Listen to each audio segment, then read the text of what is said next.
तो इस एपिसोड की शुरुआत भविष्य में होती है, जहां एक बड़े सर्वनाश के बाद के समय को दिखाया जाता है। पूरी दुनिया में लाल बुखार नाम की एक बीमारी फैल गई है, जो कि सभी लोगों की जान ले रही है। और इस बीमारी की वजह से पहले इंसान के पूरे शरीर पर लाल धब्बे हो जाते हैं और फिर कुछ ही हफ्तों में उस इंसान की मौत भी हो जाती है।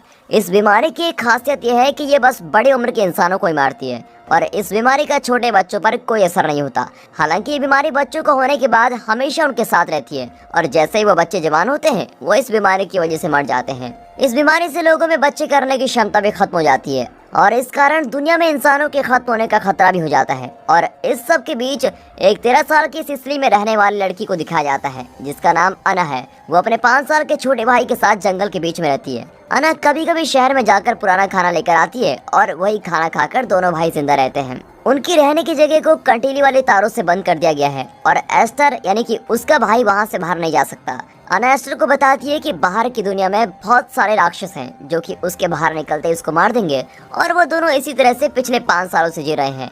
अब अगले सीन में लाल बुखार के शुरू के दिनों को दिखाया जाता है। अना उसके मामा और पापा के साथ बारी बारी रहा करती है, लेकिन अना अपने पापा को ज्यादा पसंद करती है। और फिर एक सुबह अना और उसके पापा घर में लुका छुपी खेल रहे होते हैं, तभी अचानक उसकी माँ वहाँ पर आ जाती है। अब क्योंकि लाल बुखार वहाँ पर बहुत तेजी से फैल रहा होता है, तो अना की माँ अना को अपने साथ शहर से दूर ले जाना चाहती है और ना चाहते हुए भी अना के पापा उसको उसके साथ जाने देते हैं। और जाने से पहले वो अना से कहते हैं कि हम जल्दी मिलेंगे। अना की माँ मारिया का घर शहर से दूर जंगल के बीच में है और वो अपने बॉयफ्रेंड डेमियानो और अपने छोटे बेटे एस्टर के साथ रहती है। अना को लगता है कि उन दोनों की वजह से उसके माँ बाप अलग हुए हैं और इसलिए वो डेमियानो और एस्टर को पसंद नहीं करती है। हालांकि मारिया हमेशा अना और एस्टर की दोस्ती कराने की कोशिश करती रहती है, लेकिन वो ऐसा नहीं कर पाती। अब लाल बुखार की तेजी से फैलने की वजह से वो महामारी बन जाती है और इसलिए मारिया और डेमियानो ज्यादा से ज्यादा शहर से दूर रहने का तय करते हैं। लेकिन जैसा कि शहर में अभी तक बीमारी नहीं आई है, इसलिए अना और एस्टर रोज स्कूल जाते हैं। अब एक दिन स्कूल में एक अध्यापक को लाल बुखार हो जाता है और जैसे ही सभी को उसका पता चलता है तो वहाँ पर भगदड़ मच जाती है और सभी बच्चों के माँ बाप उनको जल्दी लेने आते हैं। मारिया को भी बहुत कॉल की जाती है, लेकिन वो किसी भी कॉल का जवाब नहीं देती क्योंकि वो डेमियानो के साथ प्यार करने में व्यस्त है। और फिर आखिर में स्कूल में सिर्फ अना और एस्टर अकेले रह जाते हैं और एक अच्छी दयालु टीचर एंजल उन दोनों को उनके घर ले जाने का तय करती है, लेकिन वो बेचारी बच्चों के घर का पता ही नहीं जानती। और फिर अना एंजल को उनके घर का रास्ता बताने की कोशिश करती है, लेकिन घर जंगल के बीच में होता है जिसके कारण वो कहीं गुम हो जाते हैं। और फिर एंजल काफी बार मारिया को कॉल करने की कोशिश करती है, लेकिन अब उसका फोन लग ही नहीं रहा है। वो एक जगह गाड़ी से बाहर आती है और वहाँ 2 लोगों को एक होटल के मालिक को मारते हुए देख लेती है। वो दोनों एंजल के पास जाते हैं और उसको भी मार देते हैं और अब दोनों बच्चे बिल्कुल अकेले हैं और अब उन्हें अकेले पैदल ही चलना पड़ेगा। अब दूसरी तरफ मारिया को डेमियानो के पीछे एक लाल धब्बा दिखाई देता है और फिर मारिया डेमियानो को घर से बाहर जाने को बोलती है, क्योंकि अगर उनको भी वही बीमारी हो गई तो दोनों बच्चों का ध्यान रखने के लिए कोई भी नहीं होगा। और जब डेमियानो बाहर नहीं जाता तो मारिया अपने फोन में देखती है कि एंजल ने उसको काफी सारे कॉल्स और मैसेजेस किए हैं और फिर वो जल्दी से दोनों बच्चों को ढूंढने निकल जाती है और उनको घर ले आती है। और फिर हफ्ते के आखिर में अना के पापा उससे मिलने आते हैं, लेकिन उसकी हालत कुछ अच्छी नहीं है। मारिया उसको अंदर आने से मना कर देती है क्योंकि ऐसा करने पर बच्चों और उसकी जान को भी खतरा हो जाएगा। और उसी शाम को अना अपने पापा को वापस गाड़ी में बैठता देखती है और देखती है कि वो बैठते बेहोश हो गया। फिर कुछ दिनों में सभी को बीमारी हो जाती है और मारिया को पता चलता है कि उसके पास जीने के लिए अब ज्यादा दिन नहीं बचे हैं और बच्चों का अकेले रहने का ख्याल उसको बहुत ही डरा होता है। इसीलिए वो अपने बच्चों की जिंदा रहने के लिए कुछ बातें लिखना शुरू कर देती है और लिस्ट में सबसे पहली बात में लिखा गया है कि अना को अपने और उसके छोटे भाई का किसी भी कीमत पर ध्यान रखना होगा और लिखा है कि उन दोनों को साथ मिलकर सभी समस्याओं का हल करना पड़ेगा। अब वापस सीन प्रेजेंट में आता है, जहां बड़ी अना अपने भाई एस्टर को बताती है कि जंगल के पेड़ों ने ही उनको बाहर की दुनिया से बचा कर रखा हुआ है और वो साथ ही बताती है कि केवल अना के मरने के बाद ही एस्टर बाहर की दुनिया में जा सकता है। मौत क्या होती है इसकी समझ एस्टर को नहीं होती, इसलिए वो अना की जल्दी से मरने की बात बोलता है। और फिर अगली सुबह अना शहर से चीजें लेने के लिए बहुत ही जल्दी निकल जाती है। शहर में वो एक अंधेरे वाले कमरे में पहुंच जाती है, जहां उसको एस्टर के लिए एक खेलने वाला गुड्डा मिलता है। फिर वो उस कमरे से होते हुए एक चर्च में पहुंच जाती है, जहां उसकी तरह बहुत सारे बच्चे खाना और काम की चीजें ढूंढ रहे होते हैं। और फिर पता लगता है कि दुनिया के सभी बड़े लोग मर चुके हैं और अब पूरी दुनिया को बच्चे चला रहे होते हैं। वो खाने के लिए लड़ते झगड़ते हैं और फिर अना एक बड़ी भारी मेज के नीचे पड़ी चीज को निकालने के लिए कुछ लड़कियों की मदद करती है और फिर चीज को कौन ले जाएगा इस बात पर अना की उन लड़कियों के साथ बहस हो जाती है। तभी वहाँ एक पेट्रो नाम का लड़का आता है। पेट्रो के पास जूस की बोतल होती है जिससे वो चीज के साथ लेन देन करना चाहता है। हालांकि अना उसका बुद्धू बना देती है और आधी चीज और जूस की बोतल दोनों लेने में कामयाब हो जाती है। और तभी वहाँ अचानक नीले बच्चे नाम का एक समूह आता है जो वहाँ खाना चुराने आया होता है। वो चोरी करते हैं और दूसरे बच्चों को मारते हैं और दुनिया में ऐसे ही जिंदा रहते हैं। और फिर अना और पैट्रियो अपनी जान बचाने के लिए वहाँ से भाग जाते हैं और उन दोनों का पीछा किया जाता है, लेकिन वो दोनों एक सीढ़ी पर चढ़कर पुस्तकालय की दूसरी तरफ पहुँच जाते हैं। अब अना के न होने पर एस्टर जंगल में अकेला इधर उधर घूम रहा होता है और अलग अलग जानवर बनकर खुद से खेल रहा है। तभी उसका ध्यान कांटे वाले तारों की दूसरी तरफ पड़े एक खाने के डब्बे पर जाता है और वो एक डंडे की मदद से उसको अपने पास लाने की कोशिश कर रहा होता है। और जैसे ही वो गलती से तारों के थोड़ा बाहर जाता है, वो राक्षसों के बारे में सोचकर बहुत ही डर जाता है और वापस भागता है। और फिर बताए गए राक्षसों से छुपने के लिए छोटा एस्टर एक कचरे के लिफाफे का प्रयोग करता है और आखिरकार खाने की बोतल उसको मिल जाती है। अब दूसरी तरफ शहर में अना और पैट्रियो नीले बच्चों के समूह से बच गए हैं और उनकी भी दोस्ती भी हो जाती है। और वहाँ पर अफवाह भी फैली हुई है कि नीले बच्चों के समूह ने कुछ ऐसे बड़े इंसानों को छुपा कर रखा हुआ है जो किस करके लाल बुखार हुए लोगों को ठीक कर सकते हैं। कहा जाता है कि नीले बच्चे नाम का समूह शहर में अपना दबदबा बनाए रखने के लिए ऐसा कर रहे हैं, लेकिन कोई भी इस बात पर विश्वास नहीं करता। और फिर रास्ते में पैट्रिक को एक लड़का दिखाई देता है जो कि लाल बुखार की वजह से मरने वाला है और वो उसको बिना दर्द की मौत देने के लिए वहाँ पर रुका हुआ है। लेकिन अना को लगता है कि इस सब का कोई फायदा नहीं है।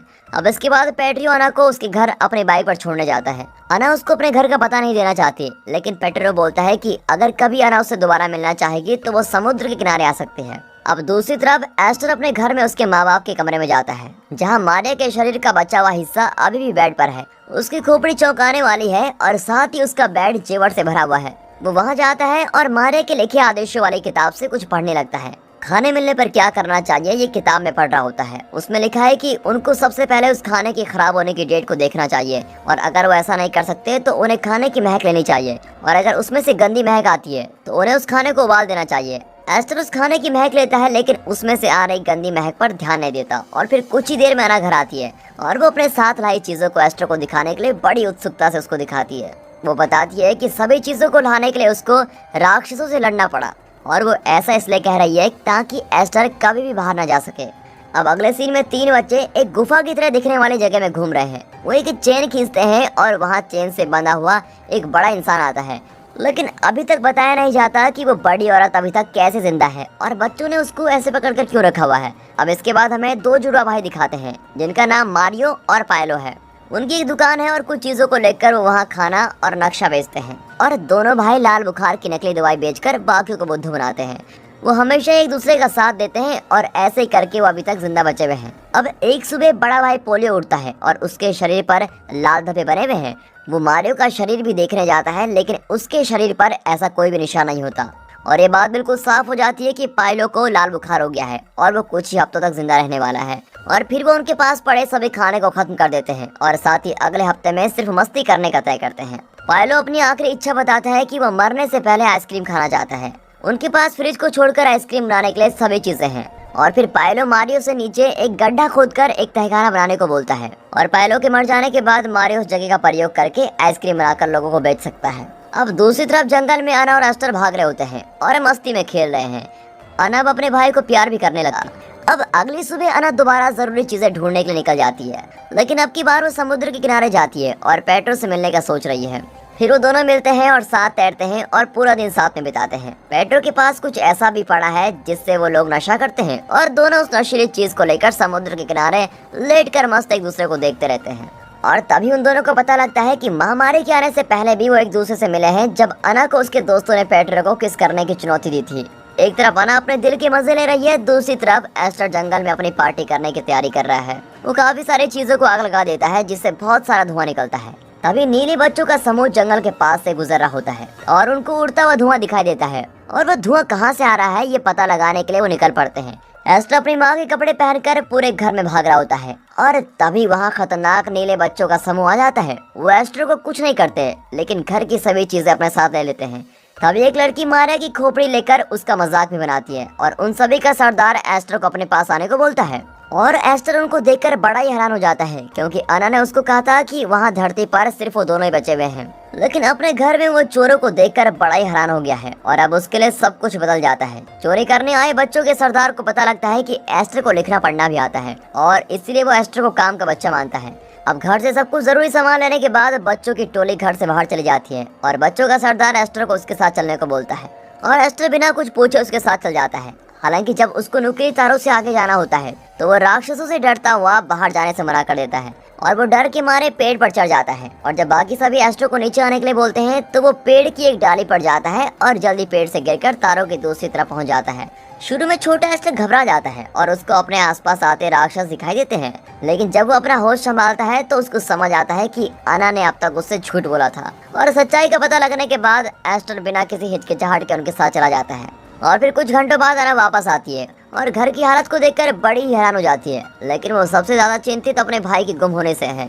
तभी दीवार पर लगे नीले रंग से साफ हो जाता है कि वहाँ नीले बच्चों का समूह आया था। फिर भी वो अपने भाई को जंगल में ढूंढती रहती है और काफी समय तक ढूंढते रहने के बाद बेहोश हो जाती है। उसके सपने में उसकी माँ दिखाई देती है जो उससे पूछती है क्या वो अपने छोटे भाई को ढूंढने जाएगी। और जैसे ही अना जागती है तो वो अपना सामान रखकर अपने छोटे भाई को ढूंढने निकल जाती है। सबसे पहले वो पेट्रियो से मिलती है और उससे पूछती है कि उसको नीले बच्चों का समूह कहाँ मिलेगा। पेट्रियो पहले नीले बच्चों के आसपास रहता था, इसलिए उसको पता है कि वो मैगेरा में मिलेंगे। और फिर अना उसके भाई के खोने का कारण पेट्रियो को बोलती है और वहाँ से गुस्से में चली जाती है। फिर अना दोनों भाइयों की दुकान पर जाती है और बेट्रिस के बदले मैगरा तक जाने का नक्शा मांगती है। उसको मारियो मिलता है और अना को लाल बुखार न होने की बात को साबित करने को बोलता है। और जब वो अपने टी शर्ट उठाकर सब कुछ साबित कर देती है तो मारियो उसको अंदर आने देता है। मारियो बताता है कि उसने एक नीले बच्चों के समूह में से एक को पकड़ कर रखा हुआ है और अपने भाई को ढूंढने के लिए बेकरार अना उसकी बात पर विश्वास कर लेती है और उसके पीछे जाने लगती है। लेकिन मारियो उसको धोखा देते हुए एक चिपचिपे फर्श पर धक्का मार देता है। अना वहाँ से उठने की कोशिश कर रही होती है और ये सब देखते हुए मारियो उस पर हंस रहा है। और दोस्तों इसी के साथ ये पहला एपिसोड यहाँ पर खत्म होता है।